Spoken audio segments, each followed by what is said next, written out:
আজকে আমার আইবুড়ো ভাতের নেমন্তন্ন ছিল আমার মাসির বাড়িতে। সেই উপলক্ষে আমি আমার মাসির দেওয়া এই সুন্দর শাড়ি আর ব্লাউজটা আজকে পরবো।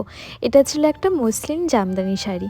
সকালবেলায় লুচি তরকারি দিয়ে ব্রেকফাস্ট করেই আমি রেডি হয়ে গেলাম। তো এটাই ছিল আজকে আমার ফাইনাল লুক। শাড়িটা পরে আমাকে কেমন লাগছে সেটা আমাকে তোমরা কমেন্ট করে জানিও। এদিকে আমি শাড়ি পরে রেডি হচ্ছিলাম, অন্যদিকে বাড়ির সবাই মানে আমার মাসি, মা সবাই একসাথে আমার জন্য খাবারের আয়োজন করছিল। ফ্যামিলির সবাই একসাথে থাকলে যে কোনো আনন্দই দ্বিগুণ হয়ে যায়। সবাই খুব মজা করে আমার জন্য খাবারের আয়োজন করছিল। আর তারপরেই আমার মাসি আজকে যা যা আমার জন্য রান্না করেছে সব কিছু সুন্দর করে সাজিয়ে দিল। আর আমিও আর দেরি না করে বসে পড়লাম খেতে। মেনুতে ছিল 5 রকমের ভাজা, মাছ, মাটন, চাটনি, পাঁপড়, পায়েস, মিষ্টি সব কিছু।